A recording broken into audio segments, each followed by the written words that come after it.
This is going to be an update to those videos that I posted yesterday about my Boxford Model C lathe, the newly modified retainers for the half nuts. Now, the problem, as I explained yesterday, was the half nuts are badly worn and they really need to be replaced, and they would, despite engaging the lever, they would quite frequently jump and skip off the thread because there was so much wear there. So ideally what I need to do is to replace those half nuts. An option is to bore out the thread on those and install an insert, which I haven't ruled out. I might very well do that, but I was looking for a quick fix.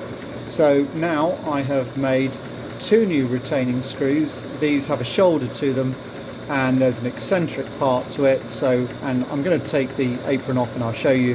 So what that gives me is an option to add a little bit more adjustments to those half nuts. Let me just engage the half nuts and you'll see that it is slowly feeding. I'm applying quite a lot of pressure there, a lot of pressure now, and it's not jumping at all, and it comes in and out of gear fine. Okay, so what I'm going to do is just stop the lathe now.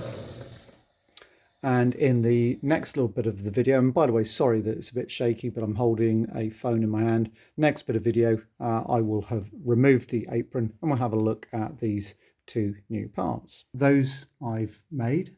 They're very easy to make actually. There's an original part there, and you can see that everything is concentric. There is no offset on here at all. But what I'm going to do is remove these retaining nuts. Okay, remove these two, and then we'll pop those out. And it's a bit difficult trying to do this with one hand, but let me just try. There we go. Okay, so there it opens up, and then it's actually a lot more difficult than you might think doing this one-handed. There we go. Okay, and closes. So let me just put my phone down for a moment, and I'm going to take those nuts off and then I will show you these parts. So I've just popped the nut off one of these two. Now remember, each one of these has an eccentric in it. So let me just turn this and you'll see that there is quite a range of adjustment there. Okay, now each one of these, let's call them a shoulder bolt with an eccentric on them. Each one of these allows some adjustment, so we need to adjust them so that the threads are mated up correctly, and yeah, and then to get the spacing just right as well. Okay, so let's just pop that one out. There we go. Now hopefully you'll be able to make out, there's lots of oil everywhere, isn't there? But there. Okay, so it's got an eccentric there, and let's now pop that out.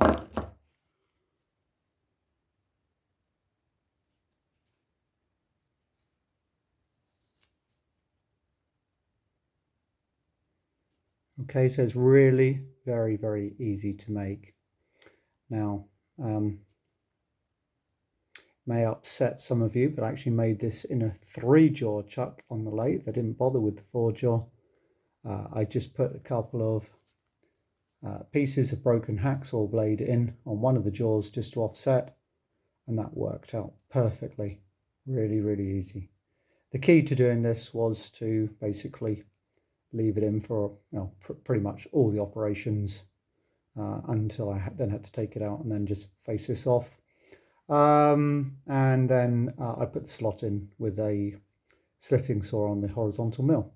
And of course, if you don't have a horizontal mill, or a mill for that matter, there wouldn't be anything stopping you from doing that, say, with just a hacksaw. Now, I'm not entirely convinced actually that the slot is a good idea. I went for the slot because, well, we had a slot here.